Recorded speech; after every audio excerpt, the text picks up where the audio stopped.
Hey, welcome to another week For Your Reference. We're starting off with your phrase or mine, and OT has got the phrase this week. All right, so this is a Zulu proverb and it goes, Oh, a nice fig is often full of worms. does that mean that hot people have shit personalities? I'm sure it sounds way more whimsical than that. Don't judge things by how they look on the outside. But, okay. Yeah, so essentially, hot people have shit personalities. No, it's the opposite of that. I don't Well, believe. not the opposite of that, but you shouldn't judge anyone by how they look. Yeah, but what if... Okay, guys, I don't think we're going to come to a resolution.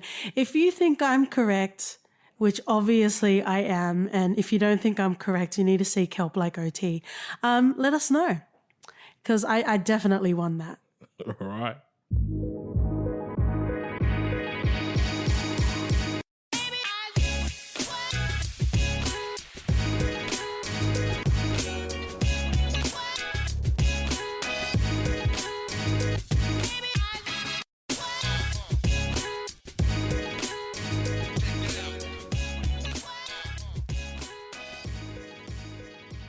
Hey, friends and lovers, welcome to another episode of For Your Reference.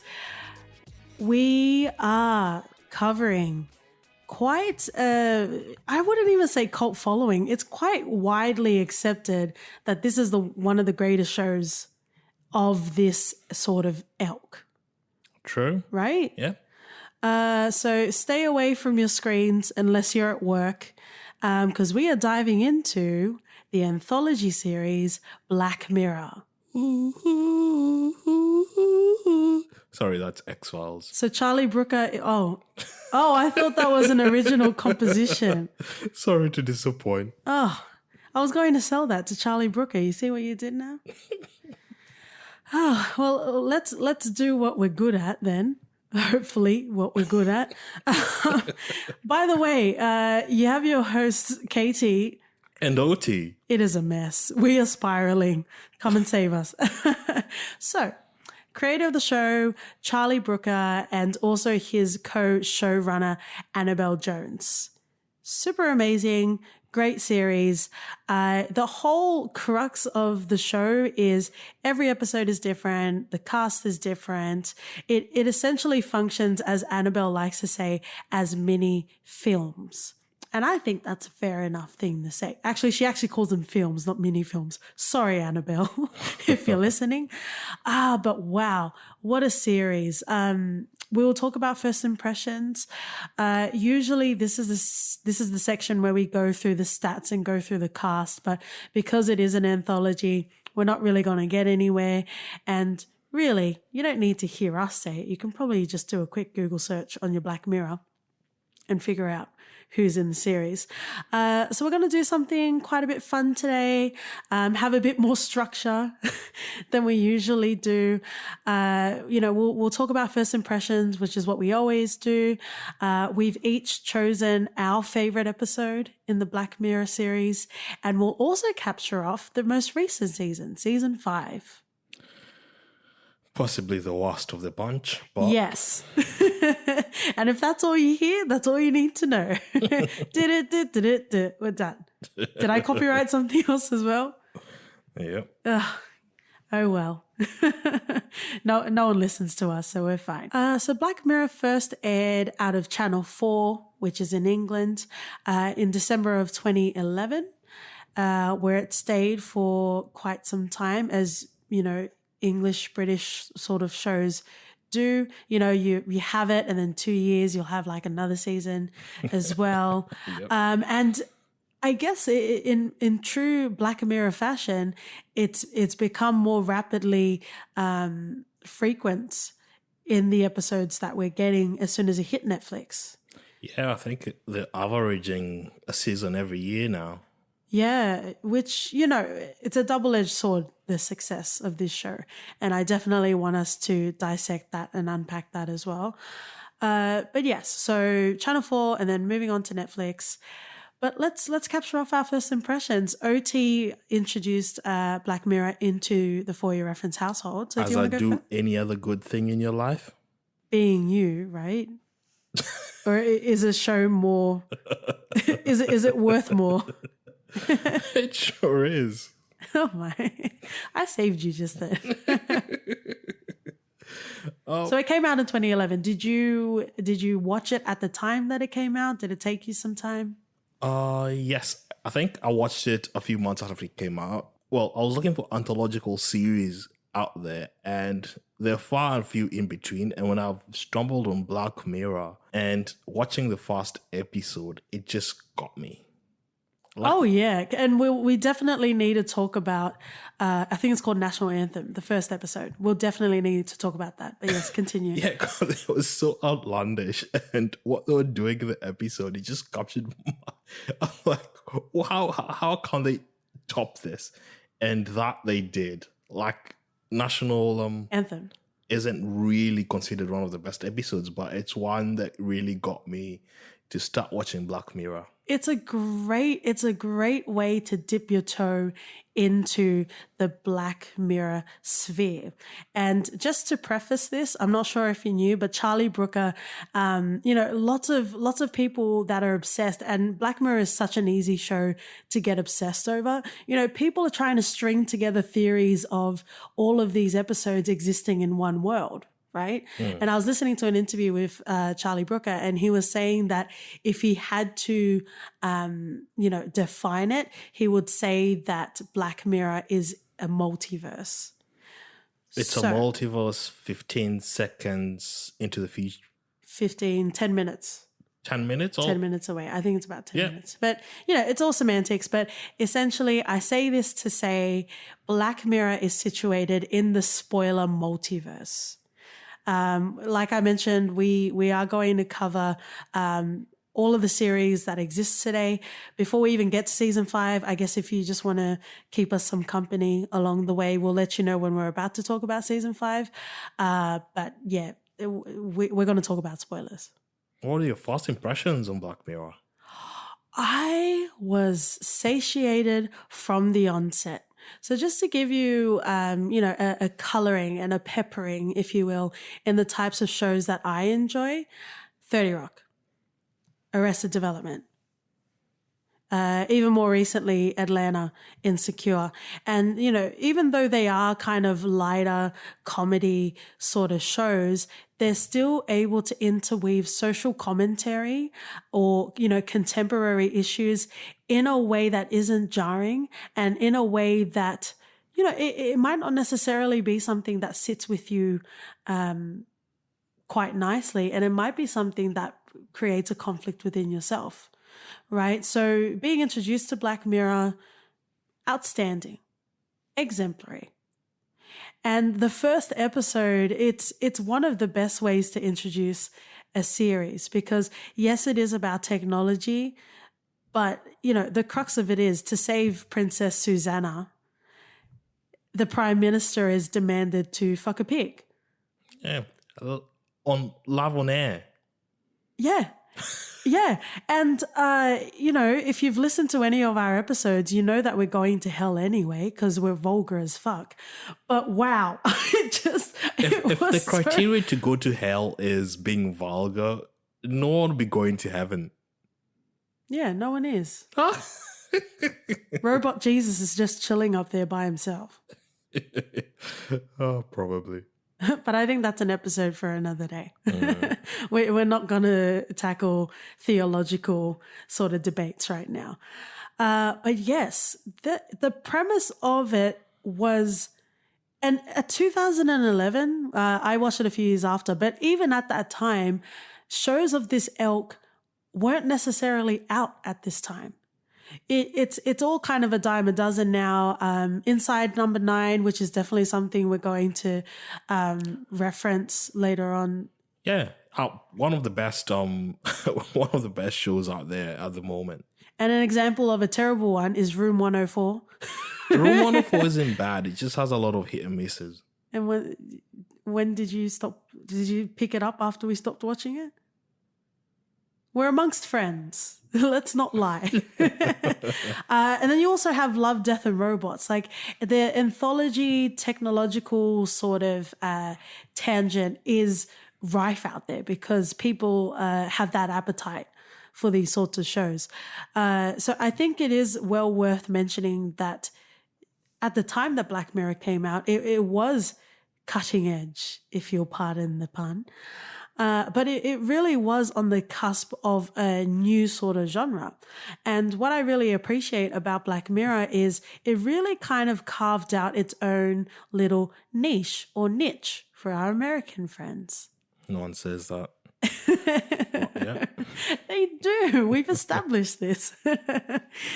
But yes, Black Mirror really carved out its own little niche because, ever increasing and being super meta, you don't need to put your pants on and go to the movies. Sorry, if you're going to the movies, put your pants on. But what I'm saying is you don't need to go out to the cinema to experience wholly realized substantial narratives. You don't need to do that anymore. And you also don't need to sit through 24. We have 24 episodes and it's just slow. And we're not talking about 24. Wait, what? Are you trying to slander 24? Shots fired. But we don't have time. So I'm just going to slip it in there. Really? Is this the... This is a deal breaker right now. Okay. Like, you cannot slander Jack Bauer in 24. That's one of the best shows there is. Well, I haven't been struck down by God yet, so I think I'm fine. He just has a very lousy day. That's all. Yeah, that lasts forever. So let's just leave that. But my point is, you have cinema, you have film, and you also have, your standard sort of TV shows that come out. And Black Mirror very nicely sits in its own lane. It's possible to be able to have enthralling, all immersive stories that, follow the principles of pacing, that have amazing cinematography, that have stellar acting, right? Within a cute 45 or even in some cases, 45 minutes or even in some cases, an hour. I think it goes north of the 60-minute. Well, in any case, my point is it kind of carved out a new sort of genre. And, who would have thought that years ago, San Junipero, it won a couple of Emmys as well. And that's the first, sort of instance that you've had as opposed to the traditional sort of TV format where they come season after season and build that sort of character development. It is possible in some cases to be able to build that in a smaller, more succinct, more pointed sort of approach. Yeah. So, Black Mirror was most welcome in my life and I was so satiated by it. Just generally because we won't be able to talk about all the episodes, I do feel personally that the quality of Black Mirror did decline. Not just because it moved on to Netflix, but also the quantity at which they were pumping out episodes were a lot. And obviously, if you need to release more episodes, the quality will be lacking. That's basic sort of logic, right? And as a creator, the magic that you have in order to immerse us in a world is finite. There's a reason why your favorite singers have an album, go out, cheat on their lovers with other lovers, have some sort of like substance abuse, and you need to live your life to be able to create more, is my point. Because no one wants to listen to someone that has no dramas or no pain in their life. It's just not going to resonate, right? So in regards to Black Mirror, I do feel like the quality kind of dipped. But interestingly enough, the episode that you chose that we'll talk about later is from season 4. Yeah. So that's quite interesting. as well. So we will talk about our specific episodes, but aside from that in season 5, are there any episodes you want to talk about before we dive in? Not really. Like, there were really solid episodes before the move to Netflix, and I think White Christmas is one of the best. Because you get a juicy slice of John Hamm. You and John Hamm. Me, the world, and John Hamm. There's a Black Mirror episode for you right there. But yeah, White Christmas is quite great in its entirety, and I think it was a second season, and it was kind of like a special, but yeah. Yeah, if it was, I think it was one of the longer ones, and it just really, really captured the imagination, and the acting was perfect. It was great. It was outstanding. And because essentially they were living in two different sort of worlds. So to be able to respectfully capture that and to be able to bring us along on that journey, outstanding. Yeah, and I feel like 10 out of 10. Probably that's the episode that made Netflix think, we need to bring this over here. Well, interestingly enough, John Hamm was introduced to Black Mirror, and he's like, I need to meet with Charlie Brooker, and he did, and that's how he ended up in the White Christmas episode. Nice. Because everyone loves John Hamm. Everyone. And those that aren't are shunned out from our Black Mirror universe. I do want to talk about Bandersnatch. Are there any other episodes or any other sort of observations you want to give? Because hot doggy, we have got some hot takes on Bandersnatch.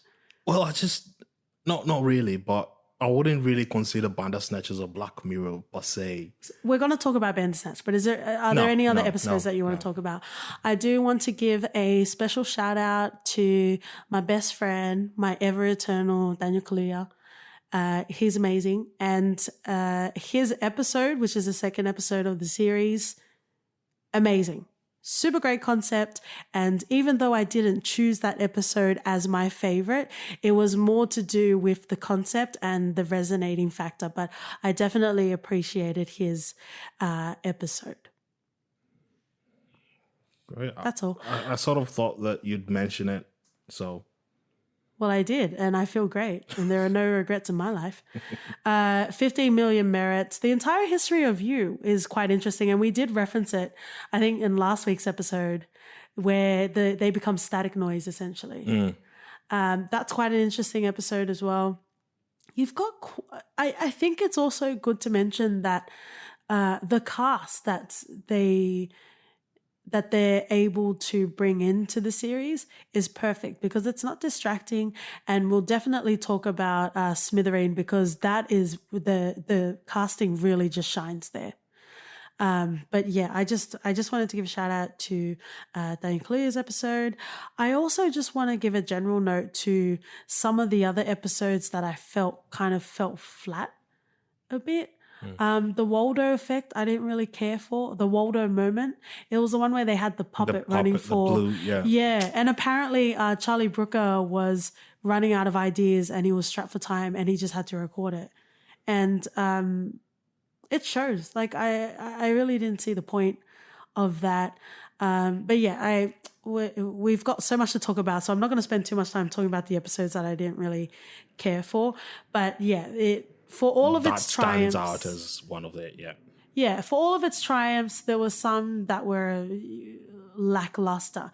And I do just want to mention this before we go into Bandersnatch, is yes, the quality has declined in Black Mirror, but I don't necessarily feel like that is wholly the factor of the impact of the episodes. And what I mean by that is, we've listed off shows that aren't exactly the same, but they have a similar sort of flavoring. So it might just be it's becoming more saturated, this essentially this sort of genre, right?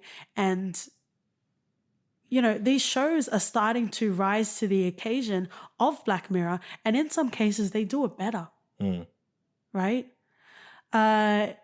before Black Mirror, we never watched The Twilight Zone. We did recently watch Nightmare at 20,000 Feet before watching Jordan Peele's Nightmare at 30,000 Feet. But it just goes to show that there's quality everywhere, regardless. And if it's timeless, it will stand the test of time. Hence, timeless, right? I think that's a basic concept. I am the wordsmith of the village, but I'm not sure where the words went just now. But outstanding, amazing, super love, super great. But it doesn't take away from the triumphs of Black Mirror. I do feel like it's kind of softened in a way, but I'm not sure if that's because, you essentially run out of ideas, or if there are just too many shows that are competing at this time. But in any case, let's continue. Let's talk about Bandersnatch. So you said it doesn't essentially follow the Black Mirror sort of formula. Yeah, because Black Mirror brings you scenarios, real life scenarios, through the prism of technology, or how technology affects us in that. So where technology is actually a tool, but with Bandersnatch, it's pretty much technology being us having to make the decisions takes away everything that was Black Mirror. There's so many. It's a gimmicky thing to me that didn't work. We've played a lot of these games. We love Telltale, and it's amazing. When you're playing it, you and see Detroit. how it all. Yeah, and Detroit. Yeah. And Detroit, But overlaying that into Black Mirror and us having to choose scenarios, and I've had people spending 3 hours trying to get all scenarios and getting to know the whole storyline, but who has that time? Well, I don't necessarily agree with you, because I do feel like the concept of pick a path or, choose your own adventure was quite interesting, and it won't be the last of it. Definitely. But I actually liked it. I actually liked the idea of it. But it became cumbersome.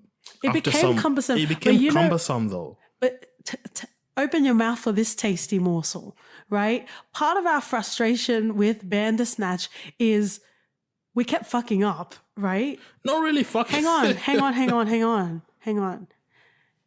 Apparently, Charlie and Annabelle said there's no happy ending in Bandersnatch. And, most of the time I would be nodding my head being like, oh, touche, sir. But I wanted to throw my computer out the window. Because what the fuck, man? What? But I think they focus too much on the parts than the storyline, because the storyline isn't even that great. I think it was, though. No, it wasn't. Okay, What was great about it? The fact that this kid, right? He's going through all of this shit. He goes through all of these scenarios. He invents this game. Mm-hmm. And somewhere along the line, he starts to realize he is in a game. It's quite interesting. It kind of became cumbersome because we were going through the endings, because what happened was we got quite far, right? We got to the point where we went to the one with the freckles. We went to his apartment and we had to choose whether he jumps off or we jump off. Right? And do you remember what you told me to I said to get him to jump off, because obviously he's not going to do it. And then he plummeted and died. And the next season was like a news headline of him dying. And we're like, what the fuck? So we went back. We're like, oh, let's just pretend that didn't happen. Let's go back. He jumps. He dies. And I don't think we even realized at that moment that there really wasn't any reprieve. Nothing good was going to come out of Bandersnatch. And I don't feel like you should fault that on that basis. But, live your best life. Do what you want to do. I don't think that's where Bandersnatch fell short. Oh, I thought it was quite, compared to the other stronger episodes. Oh yeah, I wouldn't want to do. Bandersnatch is one of the weakest. I wouldn't want to go through that again, but I feel like it's in its tonality and in its relevance, it did quite well. Hang on a second. Even recently with Game of Thrones, with all the babies crying about the petition saying, I didn't want the story to be this way. Go and play fucking Bandersnatch then. You can kill all the people you want. You know what I mean? Like, but an interesting thing was Charlie Brooker was talking about, after it had been out for a while, Netflix kind of sat him down and they went through, the stats of the episode. And, there's a scenario where I think it was the dad or the stepdad. It's the dad. Right. So he dies, right? We kill him and we either need to chop up the body or we need to bury the body. Mm-hmm. And apparently it was split in the middle. Really? Yeah. And Charlie Brooker was really like freaked out because he wasn't expecting it to be so high. I think it was 48% will chop up the body, but that's still a high percentage. We said we would chop the body though. Yep. And then we had to loop back around and say, oh, sorry, that was too much. We'll bury it. But it's because it's like we're blurring the lines between, we talked about movies and TV shows, but we're also blurring the lines between passive consumption and, active gameplay. Right? So I think it's thematically, it is quite interesting. So I wouldn't take that away from Bandersnatch. Having said that, if you're going to have a Bandersnatch party, don't invite me. I do not want to come. Decline forever. Right. There are no other pick-a-pass for that. Just another little tidbit about Charlie Brooker. He actually started off in his early career doing game development. Oh. So this was a nice little homage to himself as well, which was super interesting.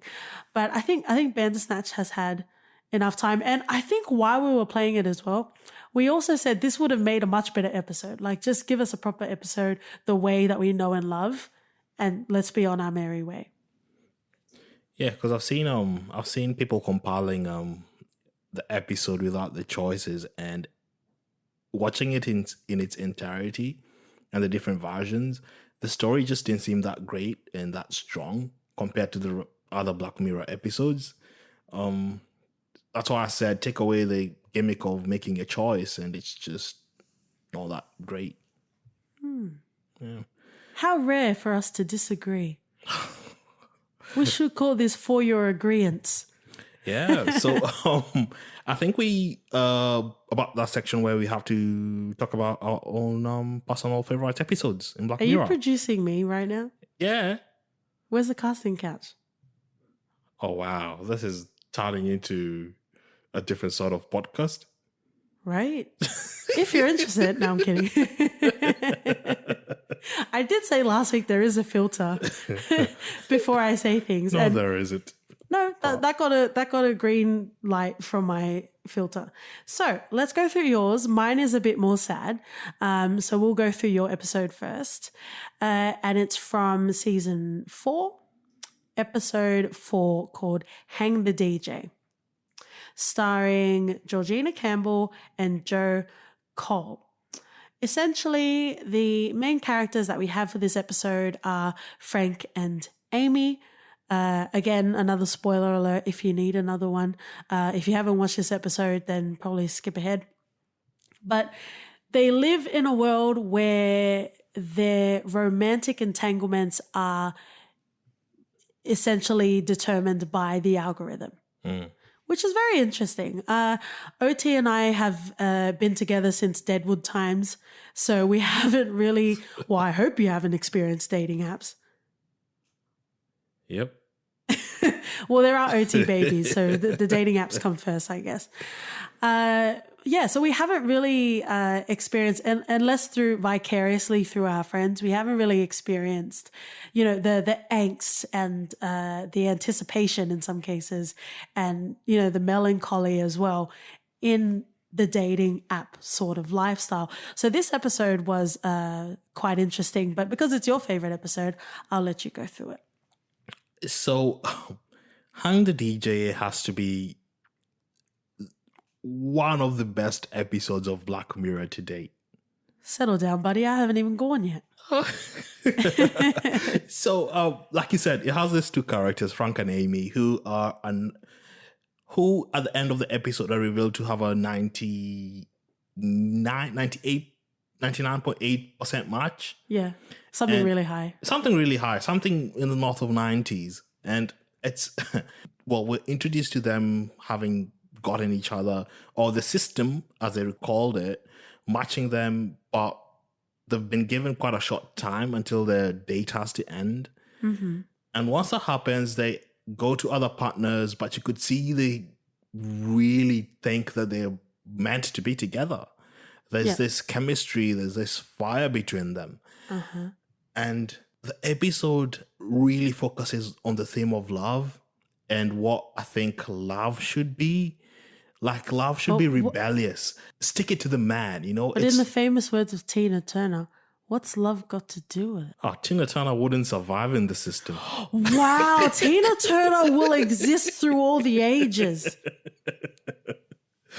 Wow, don't come for our queens. Well, I'm just saying. So it's some sort of totalitarianism society. You are so wrong. You know you're wrong for that. If you weren't going to hell before, you definitely are now. But yeah, so they focus on this, and we get to see how they engage with the system, and not everyone is happy to agree or to accept what the system tells them to, you know? So after a certain period of time, if their relationship is to end, the timer counts down and everyone's happy to separate ways, regardless of how well you're getting along with each other or how badly. So even we've seen them paired up. We've seen Amy and Frank paired up with with Athelstan from Vikings. Listen to our Vikings episode, guys, if you haven't. That's where, like, Athelstan was a really great lover physically. You know, he satisfied Amy, but Amy was still yearning for more. But like what she had with Frank. Well, you want a multi-dimensional sort of attachment, right? True. Attachment is a very Black Mirror word, isn't it? Like you want to have an all-encompassing relationship. It isn't just wholly physical. Yeah, and I think there's spoilers in this. So at the end of the episode, they come to find out that it's all a simulation. Amy finally convinces Frank to try and escape and run away together because they want to be together. And they start climbing this ladder, and as they go up, the whole environment starts fading away. Yeah. And you could see by the end of it, Amy and Frank are in a bar. And though this was all just a simulation, this was one of their 1,000 simulations that were running. Yeah. And in most of those simulations, they had chosen love and to rebel. So it was kind of good to see that, you know, the people Love triumphs. Yeah. But I also got sad because the people we've been rooting for through the whole thing were just simulations, you know? Yeah. But the real Frank and Amy. Do you remember Amy, what show we were watching? It's Black Mirror, dude. Yeah, it's Black Mirror. It's Black Mirror. And I think there are a lot of themes that go along with what San Junipero was as well. One is the decision of love and choosing who you want to be with. And technology enabling that. In this scenario, it was a system, and that was the virtual whatever. Yeah. But it's just interesting. It's really, really strong. And I recommend, if you've not watched Black Mirror, if you're skipping episodes or you're not a complete watcher of a show, this is definitely one to watch. Nice. Is that your recap? Because I think you're missing something. Well, you didn't mention the fact that Frank betrayed their relationship by checking the time without Amy. It doesn't really matter. They still ended up together. That was some fucked up shit. If I get that this is all that you know and you're bound by the system. However, if you do feel so strongly for someone, why would you test the waters? If only you had 10 more minutes with that person. Would knowing that help? And even him checking made the time reduce, right? So it was all for naught, really.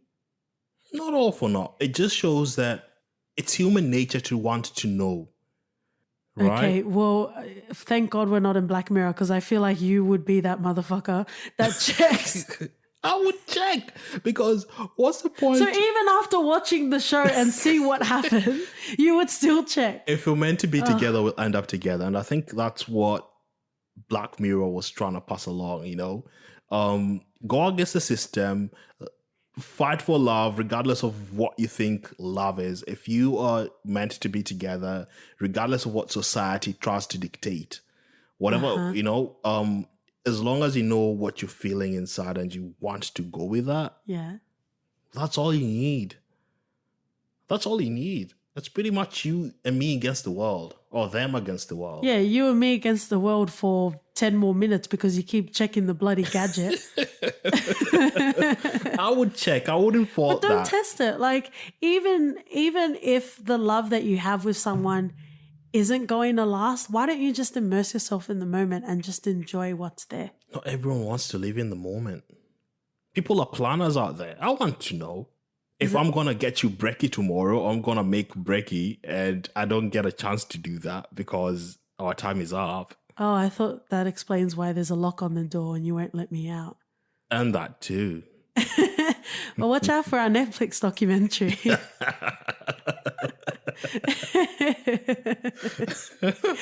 Oh, man. I think we're about to start our own series that no one will want to buy. Or we can call it Reflix, like reference flicks. Get over it, guys. Watch a streaming service. Get over it. Now you're getting into Soldier Boy territory. Wow. Soldier? See what you did? Oh, yeah. So, how was your epi? Just casually, let's move on, right? My episode is from season 2, episode 1, Be Right Back. Starring Hayley Atwell and, sorry, I can't pronounce your name, Domhnall Gleeson. Did you know that Domhnall Gleeson is also Caleb, the main character in Ex Machina? Really? Right? Oh, he has a type, doesn't he? But wow, his acting is amazing, and I hazard to find, and I won't spend my time trying to find people that fell short in performance, but Gleeson really shined in this. Obviously, he wasn't the main, Hayley was, but this episode is all encapsulating. Charlie Brooker has also mentioned that this is one of his favorite episodes and he feels like it didn't get enough love. Oh, really? Yeah. So, and before I actually go into the concept of the episode, interestingly enough, the way that he came up with, well, not really the way that he came up with it, but he wrote this around the time that he had his first child, his son. So that's how it gets so tender and it's so resonating, this story. But wow, Be Right Back is a beautiful, poignant, personal story about grief and being able to or not being able to let someone go. Deeply resonating and so very heartbreaking in the most intrinsic of ways. So what we have are two characters that are essentially, it starts off that they're moving, right? So you've got Martha and you've also got Ash. They've been together for 10 years. And for some reason, even after that time, Martha didn't know that Ash was a fan of the Bee Gees because they open up with If I Can't Have You, which essentially sets the tone. A very sad tone to the episode. If I can't have you. Oh, I was going to continue singing, but I'm not sure how copyright works. So It doesn't work Thank like you. that, I don't think. Anyway. you say until we get an email from Reflix. And then you later on have in the episode where the Bee Gees does play and Ash's replica doesn't compute with that. So let me just give a brief little backstory to Be Right Back. Suddenly, Ash dies from a car accident. You can, later on analyze that perhaps he was on his phone too much and that might have been the cause. But in any case, Martha suddenly loses Ash. And eventually she finds out that she's pregnant, and that's important because that adds more to the human element of this story, right? But one day in amongst all the emails about, funeral packages and books on grief, she gets an email based on AI from the tone of Ash, right? And it starts off very innocently, right? At first, she's reluctant, as any of us would be, right? And that's the great thing about Black Mirror, because it is on the cusp of what's around the corner. Yep. It's not something that's wholly unrelatable. It's something that's as outrageous as it might be, it is kind of believable. So she gets this email and she starts communicating with AI sort of Ash. And as the story progresses, we start to see her become more and more obsessed with it.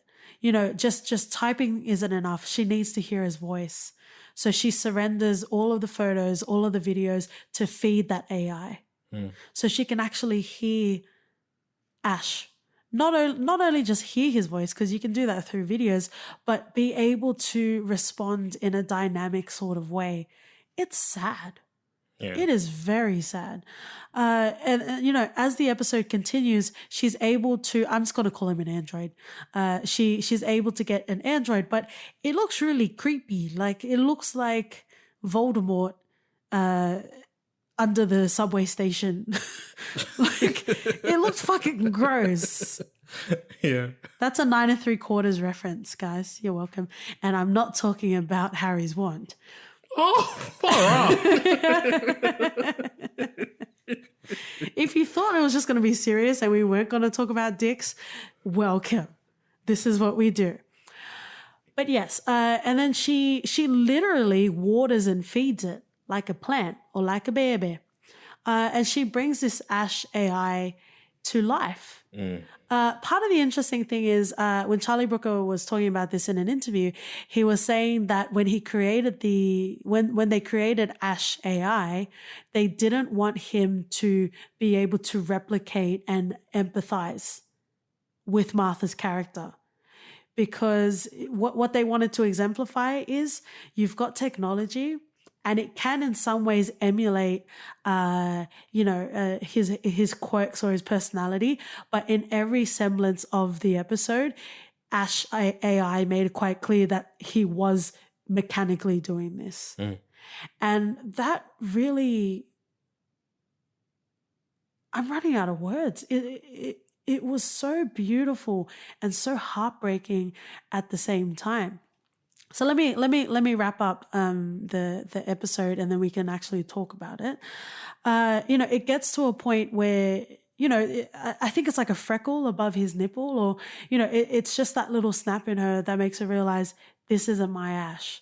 It's an amazing replica. It's an amazing copy, but he will never be my Ash. Right? And then you have the scene when they're on the cliff, and the scene, you guys just go and watch it. I can't do it justice, but it's so poignant and it's so harrowing, the way that Ash AI and Martha, talking to each other, and the way that eventually he starts pleading. He's like, please don't do this. Please don't do this. And it turns out that, we see the house, it's been renovated. I think it's like 10 years in the future. Essentially, it's enough for the daughter to grow up, and she's like prepubescent, right? And we see that she actually couldn't get rid of Ash AI, and she just kept him in an attic, and once a year, she would let the daughter see him. That's not a great way to live. No, it's not. And so in a nutshell, that's the episode. We've already said spoilers, so welcome. You should definitely watch it. If we've spoiled it for you, you should definitely watch it, because it is such a perfect case study of grief. And how dangerous it can be. As much as it hurts, you need to let go.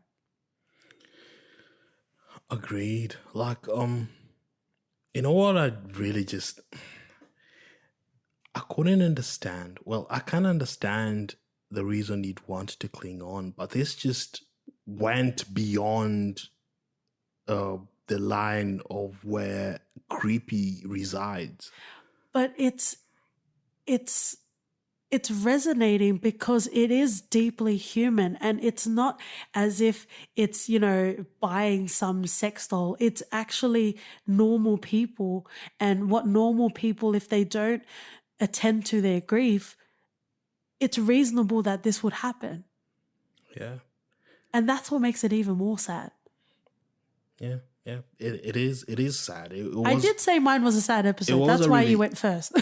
It was a really deep episode, and I think most of us don't really want to think about scenarios like that.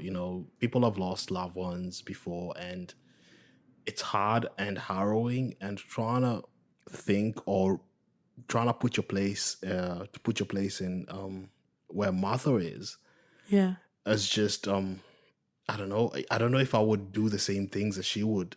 Of course, I'd want my loved one to be back and to interact. But then again, it's not really them. Yeah. Because memories and AI can only take you so far.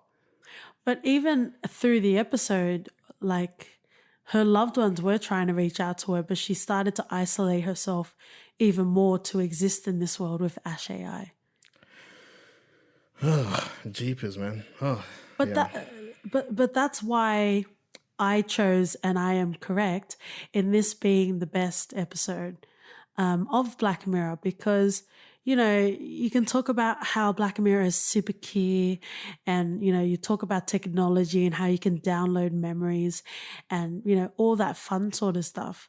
But the reason why I really, really love Be Right Back is because, yes, you have that component about technology and maybe down the line what might be possible, but it also has a human story at its core. And the funny thing is, I think this is one of the Black Mirror episodes where the technology doesn't really seem that too far in the future. Like, yeah, the advances they're making AI at the moment is really crazy, and I could picture this happening. Yeah, totally. But let's leave that to the side. Not in the attic, because we need to grieve with things properly. But wow, for any of the lackluster sort of episodes, I just think back to Be Right Back. Feel free to let us know what episode of Black Mirror is your favorite, or if you want to talk more about anything that we've expanded on. And just look after yourselves, I guess. I'm feeling a bit sentimental because we are talking about Be Right Back. So, if you guys ever need to talk to anyone in a digital sense, you can talk to us. But self-care is very important. If you're going through grief as well, self-care is still important as well. Yeah, and I think the fact that the world is moving where therapy isn't viewed as some sort of, weakness. Yes, queen. Like, yes. There's a lot of services out there now offering these things online as well. Yeah, like, it's and quite accessible. And the stigma surely is there and true, but there's nothing wrong with therapy. No one should feel ashamed to reach out. So go for it. Thanks, so we should talk about beautiful. We should talk about the recent season. Wow, you are really producing this bitch today. And by this bitch, I mean me. Yes, I am. I don't know. This is way too complex to get through now. But I do have a complex where if you tell me to do something, I automatically reject it. Even if I'm about to take the rubbish out, or garbage, because I know Americans listen. If I'm about to take the rubbish out and you say, "Hey, by the way, can you take the rubbish?" I automatically just throw that garbage on the floor. So should we end the episode now? No, I think it's my little way of fighting the patriarchy. Like, don't tell me what to do. Even if I was literally about to do it, don't tell me what to do. I'm a strong woman. I don't need you to tell me what to do. Again, I did say it is well beyond the parameters that even Charlie Brooker can manage. my psychosis, he's not going to be able to manage that. But yes, let's talk about season 5, Black Mirror. We've got 3 episodes. You're welcome. We've got, what are we doing? What are you doing? What is anyone ever doing? Who knows? So we've got 3 episodes to season 5 of Black Mirror that just came out a few days ago. So hopefully you're all caught up. We've said spoilers, but we are going to talk about season 5 and we're going to talk about it in depth. So come back once you finished it. But yes, has 3 episodes. The first one is Striking Vipers with Anthony Mackie. Yep, Are you Captain laughing America. or coughing? Oh, wow. That's a bold statement. Spoilers as well. Oh, if you've not watched Can I anything, just say, one of the guys in my office still hasn't watched Avengers. Really? And apparently he really likes Marvel movies. And I spoiled something. Spoiler, turn away. I spoiled the fact that Robert Downey Jr. dies. That's everywhere. Right.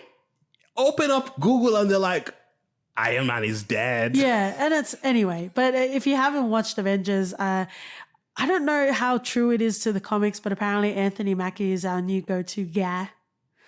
But in any case, let's continue. So we got Striking Vipers, Anthony Mackie, and we've also got, I'm so sorry, our residential OT will sound off for me. Yahya Abdul Mateen II. Nicole Bahari, who I believe is our Sleepy Hollow lady. Yeah, we love Nicole. Yeah. Pom Clementif and Ludi Lin, which are probably the fighters. So we've got Striking Vipers. Actually, let's just talk about it because there are 3. So we'll just talk about each one as we go. Do we need to explain what the episode is? Let's just do it in a snapshot, right? So these 2 bros, these 2 dudes have been friends for a while, I think since college, possibly. Possibly even way back. Yeah, and, as you do in your spare time, they played a lot of video games. Striking Vipers is very Mortal Kombat-esque, Street Fighter-esque. More. Settle down. Just saying. All right, you want to fight? Get over here. Fatality. See, that's Mortal Kombat. That's Mortal Kombat. Give me some Street Fighter. What would Blanca say if he even spoke? Does Blanca come to you in your dreams? Yeah. Is it a dream? Oh my. Was it wet? What? You started it, and it's with the tone of Striking Vipers. Okay, so you have these 2 college guys. They play Striking Vipers, and later along in life, not really for Carl, but Anthony Mackie's character has a whole wife and he has a whole future ahead of him. But his friend Carl comes along with the game, and as technology has advanced and as it immerses more fully, you're able to experience it on a more physical sort of level. That's great. How it was executed was terrible. The pacing was garbage. The way that they try to tether the story together was terrible. But you give some positives before I drone on about this episode. I didn't hate the episode as much as you did. Because we have Danny playing Lance and Carl playing Roxette. Yes. So in this virtual reality, I think Carl has always had something for Danny. That's what I was going to say. But that's not the way that it was set up in the... Sorry, continue. No, it just felt like he always had something for Danny. And in the real world, in real life, he didn't know how to approach it. He didn't know how to go about it because he's moved on. He's been successful. But when he came back, you could still, he's still a playboy. He's not settled. And his friendship with Danny, you could tell he always wanted more. So in using virtual reality. He did not waste time as Roxette But can I just to say, pounce on Lance. when they first got into the sequence of them being as Lance and Roxette, didn't I say they're about to fuck? Didn't I say that? I probably said it as a joke, but I did. I was like, to be perfectly honest, that's probably what I would do as soon as I got into the game. How far can I take this? Yeah, and one of the fascinating questions you asked was how it felt for Carl, especially being a woman Yeah. and being fucked. It was like, and they later explained it that, Like, does it go inside his urethra? what? How does it work? You know they have butts, right? Yeah, but guys have butts. Charlie Brooker, please call us. We have pertinent questions to our understanding of your universe. Hell, who would fuck someone's urethra? That would be painful. Because it's in the front. You're ridiculous. Because it's in the front. You're ridiculous. Why do you think the internet exists? It's not for people researching about trees. Oh my god, are you gonna go to, let's say, Pornhub and search for someone's urethra being fucked?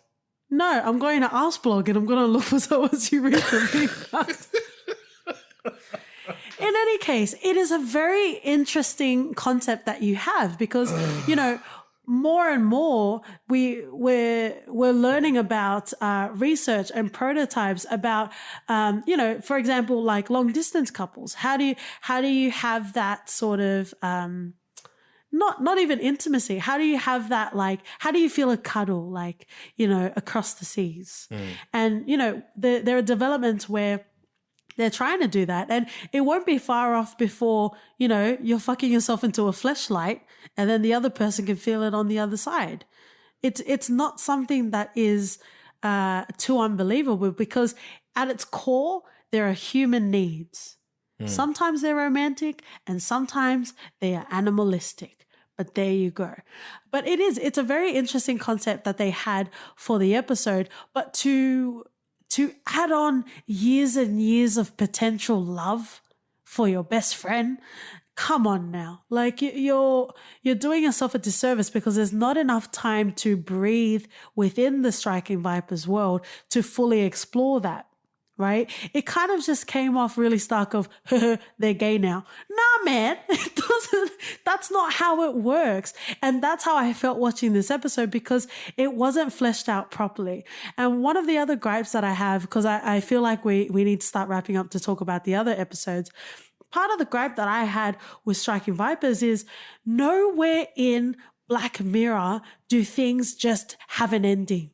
And you're not still wondering, oh, what if this continued for 5 more minutes? Will I get more of a resolution?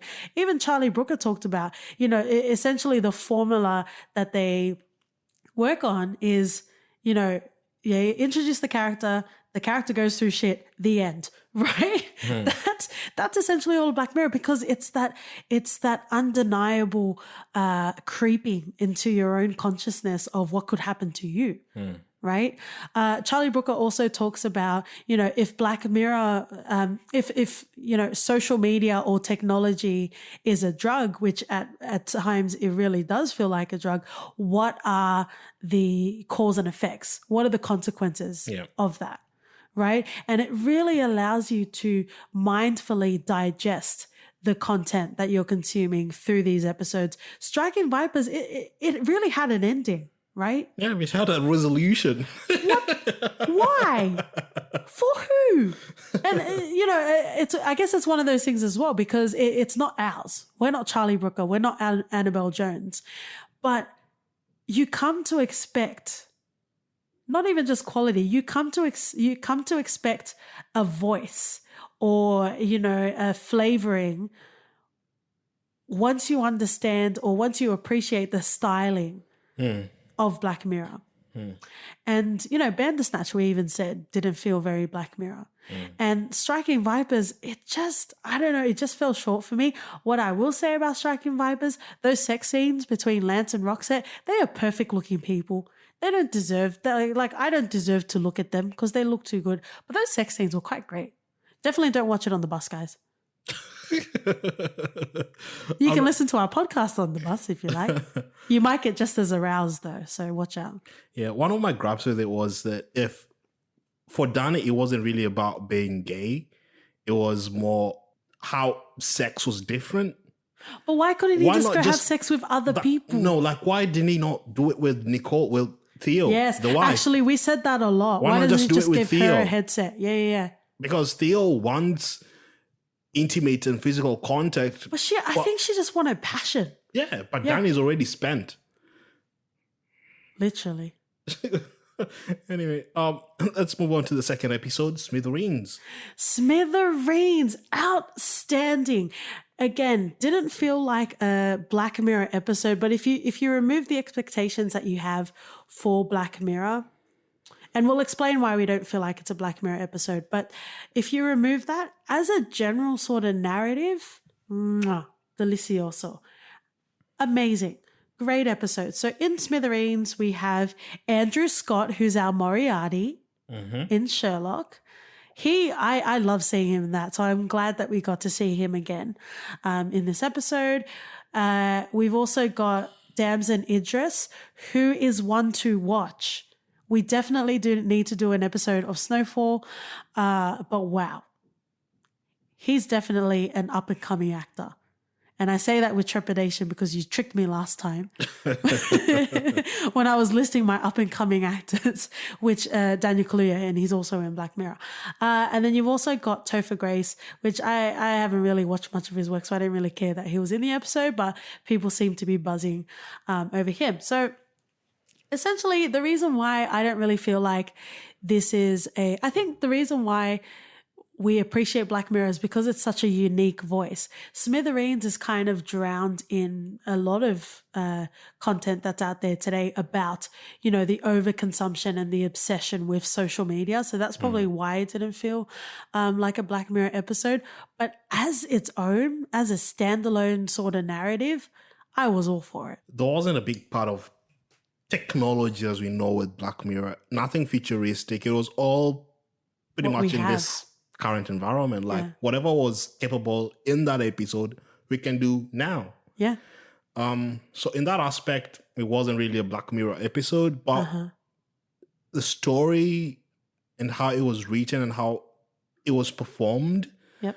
Idris, he is amazing. The emotion he showed, him being scared for his life, him being an intern. You could picture yourself in that scenario. You've just started as an intern in a farm. You're trying to impress. Oh, that was really funny. There You were some wear very a funny suit. moments. There were some Yeah. very funny moments in this episode as well. You wear a suit and He's actually transporting an exec's clothes, not his own. yeah, Yeah. like Jaden is his name. And then Chris is the Moriarty. yeah, and you can just feel his emotion and And it was his first day? Or first week? His first week. Yeah. His first week. And it's really, really, really beautifully told. And there are quite a lot of funny sort of moments in this episode. And even for the poignant moments within this episode, if you had actors that were not as capable as Mark Scott and Damson Idris, this episode will have fallen apart real quick. True. Because it's essentially just told in a car and interaction Exactly. between Chris and Jaden. Yeah. And it's a partnership that works. Yeah. The back and forth, the emotional tension, it's just outstanding. Just and the way that you saw Jaden empathizing with Chris without even knowing that his wife died. He just knew that this guy's going through some shit right now. So we already know Andrew Scott can act his ass off in Oh, Sherlock. yes. And what a nice ass I'm sure he has. Good for you. So he's explaining why he's doing what he's doing and why he's kidnapped Jaden. And you could see Jaden just empathize. Yeah. And Good kid. At the end of it, Chris is telling Jaden, you can go, leave. Yeah. But at that point, Jaden doesn't want Chris to kill himself. He wants to help him. He wants to yeah. help. And I think that ending, did you have a problem with the ending? I had problems with the overarching concept of the episode, so it's not to say that the ending is what undid me. Well, I didn't have a problem with it because essentially they make it seem as if both Jaden and Chris die. Yeah. And that's when that you can see everyone in the community is getting alerts and updates of what's happening. Uh-huh. How about those two kids that kept hanging around the police, the crime scene, hanging around the police? Which is weird because you'd think that the first thing police would do is try and get people out of the area. But they're essentially the ones that give Chris away. Like the guy is fake, they make an advance. Whether it's symbolic or literal, I think it's just to say that there'll always be like a social presence. Like there'll always be voyeurs, if you like to call them, you know? There are people that stand in front of burning buildings of terrible tragedies and take photos. True. Who are the worst kind of people. Work on being less shit people, just in general. But you know what I mean? Like there will always be voyeurs in world events. And I think that's what these guys represented. Yeah, maybe you're right. And then you have the whole WikiLeaks, which we don't have time to get into today. But, you know, people get involved in shit that they shouldn't get involved in. And it's quite true to form. And then you have Topher Grace's character, who's the head. And he's very like Jack Dorsey, isn't he? Like the CEO of Twitter. And how even he doesn't have hold of, you know, decisions or, you know, it's essentially gone beyond his initial vision. And it's all about profit margins. Oh, yeah. It's all about profit margins right now. Just trying to get you more addicted to the screen. And it's interesting, but at the same time, it's conversations that we're having now. It's not futuristic.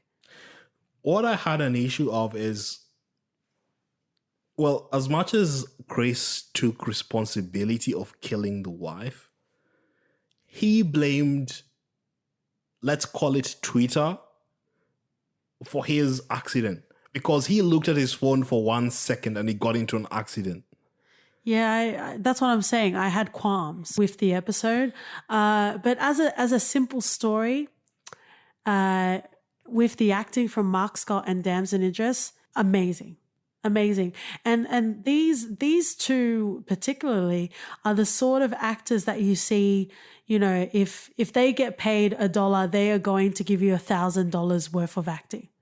Yeah, the passion is so real in this. But it's so effortlessly done, and we are taken on this journey with them. And it was made quite clear because there were so many layers to Mark's character, Chris. Yeah. But there were so many layers, and it was amazing. As just something to watch, it was amazing. Whether it follows the Black Mirror sort of ilk, I wouldn't really say so. Yeah, agreed. All right, so let's wrap up. We've got Rachel, Jack, and Ashley too. Obviously, Miley Cyrus is in it. We've also got Angry Rice, Madison Davenport, and Susan Puffle. Who are you groaning for? I'm groaning at the episode. Oh, I was going to say, Miley's fine, and she's married to an Aussie, so she's fine. I have no qualms with Miley. I have qualms with the fact that they pretty much just made a Hannah Montana episode. This was not a Black Mirror episode. This was fucking Hannah Montana. And that's all I'm going to say about this shit. Maybe you give us your opinions. Again, we do talk about the dwindling quality. What do I do? What do you want me to do? I'm not the president of the Miley Cyrus fan club. Yeah. No, but if you take it for its concept, it is quite interesting. The fact that you have a pop star that releases a toy that kids most susceptibly will buy. And this toy isn't, it isn't, when we were growing up where you just have like 5 phrases that it just copies and says in a loop over and over. It's actual AI based on her personality. It's very interesting. It's a very interesting concept that you have for an episode. And you start to see how that becomes troublesome and how her whole celebrity becomes an issue and how she needs to continue to have this image. So from a technological sort of standpoint, I thought it was quite interesting. And just as a life of a pop star, I thought that was also quite interesting as well, whether you want to creatively move into something else or not. I think it just fell a bit short because, you know, like you said, it wasn't really executed as well. But you know what? We're old. We're jaded. Maybe people with a bit more spring in their step can enjoy it. But it was okay. And I think the casting was perfect. I think Miley playing Ashley was right. Yeah. But then again, the story just felt short. It felt really teeny bopper. It felt really like a teen movie. I swear, to me, it felt like a teen movie. And I think I've watched these, not at my current age, growing up, but... Okay. I don't know why you had to explicitly... Because you looked at me weirdly. Make that very clear. What do you mean? It's my look of love. Oh, you better fix that look of love. Anyway, it just felt like a teen movie. I got distracted a lot of the times watching this. It didn't really captivate me. It didn't captivate me. The fact that you have Ashley having a doll version of her with AI, it just felt normal. Like I think in the late 90s, we had like a puppy, the first electronic puppy being made out. Yeah, but I had one of those and not to that level. Or maybe my parents couldn't afford the legit ones and I had the counterfeits. I don't know. It just it didn't feel that revolutionary or that different. It just didn't. I didn't get this episode. But I did think it was quite interesting. And I guess it's one of those things we've talked about before with your frame of reference, if you'll pardon the reference, because you can pick and interpret however you want. And as lackluster as this episode was, what I took from the story is grief is fucking hard, right? That poor little girl has to try and deal with her mother passing away. The same as the other sister, but she's younger, right? So she's trying to deal with it in the best way that she can. And even when she was like playing and doing makeovers and doing dances and her older sister is like, you know, you're embarrassing yourself. I'm like, leave her alone. Like she's trying to deal with it in the best way she can. You can see the whole family is dealing with grief differently. The father is embedded himself in his pet project. The sister's just trying to listen to or trying to play and listen to what the mother loved. So everyone's dealing with grief differently in this. And that was kind of touching, but I think Marley did quite well in her role. Yeah, she did. And she probably honed in on like her own experiences as well. Yeah, for sure. And you could tell. So I think that's all for me. That's all you can get from me on this. Cool. We did it.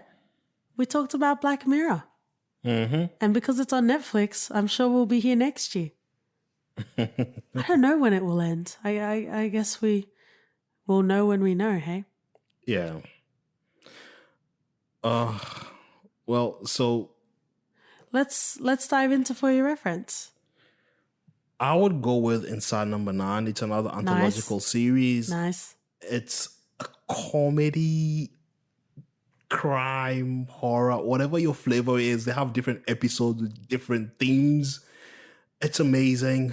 And I think it took us a few episodes to realize that there are two guys that appear in all of the episodes because it's done quite well. It's done quite well. Yeah. And you could tell the relationship between the two is great. The chemistry, it's amazing. And you would love this Inside Number 9 if you love anthological series. Even if you don't, it's just good. So get on it and watch it. I've got two. So the first one I have is we are all about Britain today because I'm going to suggest Humans. with our lovely reigning queen, Gemma Chan. So definitely check out Humans. They talk about androids as well. And it is quite an interesting, poignant take on what it would be like to have androids, even though the dad of that family is shit. And the second show that I will reference is, if you enjoyed Damson Idris's acting in Smithereens, you should definitely check him out as Franklin in Snowfall. Great. Yeah, so that's all we need to talk about, really, guys. Thank you so much for listening. We really appreciate it. Hopefully you guys enjoyed this episode. If you watch other stuff, perhaps we have an episode on that, so feel free to check it out. Subscribe to us if you want to be up to date on when we upload. On Twitter and Instagram, we're For Your Ref Pod. We're also on Facebook. And you can write us on hello@fyopodcast.com. And if you like, please leave us a rating and review on iTunes, guys. And we'll see you next week. See ya. Hallelujah.